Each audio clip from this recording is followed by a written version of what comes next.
At my retirement party, my boss said, "We'll miss you, but at least you'll have more time with your kids." I don't have children. I froze mid-bite of sheet cake. Everyone was staring at me, smiling, waiting for me to laugh or agree or something. My boss, Gerald, kept grinning like he'd just said the most normal thing in the world. "I don't have kids," I said slowly. His smile didn't fade. "Sure you do. 2 of them, right? You've mentioned them hundreds of times." My stomach dropped. "I've worked at this company for 23 years. I have never mentioned children because I don't have any. I can't have any. My wife and I tried for 8 years before we stopped." "Gerald, I think you have me confused with someone else." He laughed and turned to Linda from accounting. "Back me up here? Doesn't Marcus always talk about his kids?" Linda nodded enthusiastically. "Oh yeah, the daughter who plays soccer and the son who's really into dinosaurs."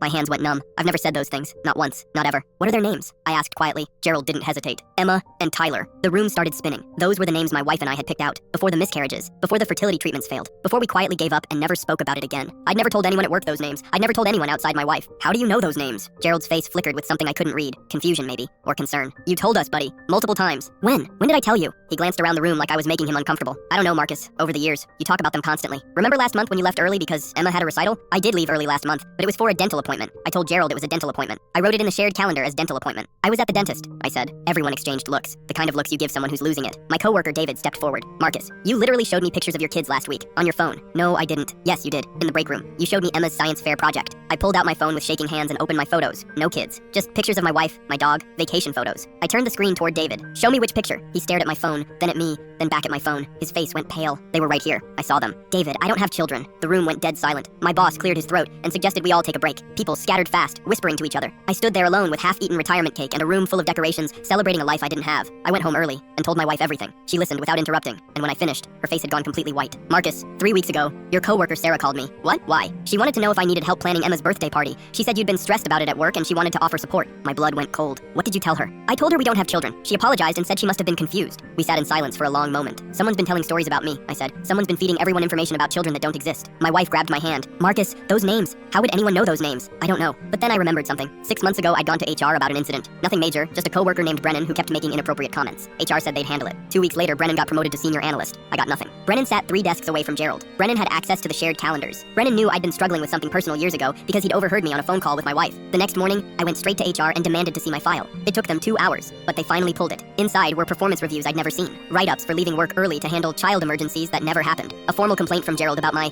declining focus due to parental stress. Someone had been building a paper trail. Someone had been constructing an entire narrative about my life, feeding it to my coworkers piece by piece until everyone believed it, until it became my reality. I hired a lawyer that afternoon. 3 months later, we found the emails, hundreds of them. Brennan had been sending messages to colleagues from a fake account, pretending to be me, talking about my kids, forwarding fake photos he'd pulled from stock image sites, creating an entire fictional family. When I asked him why during the deposition, he smiled. "You got me written up. I wanted you to know what it felt like to lose everything because of a lie." He's facing criminal charges now. Identity fraud, harassment. The company settled out of court. I got my retirement party. A real one this time. And when my boss said, "We'll miss you," I finally believed him.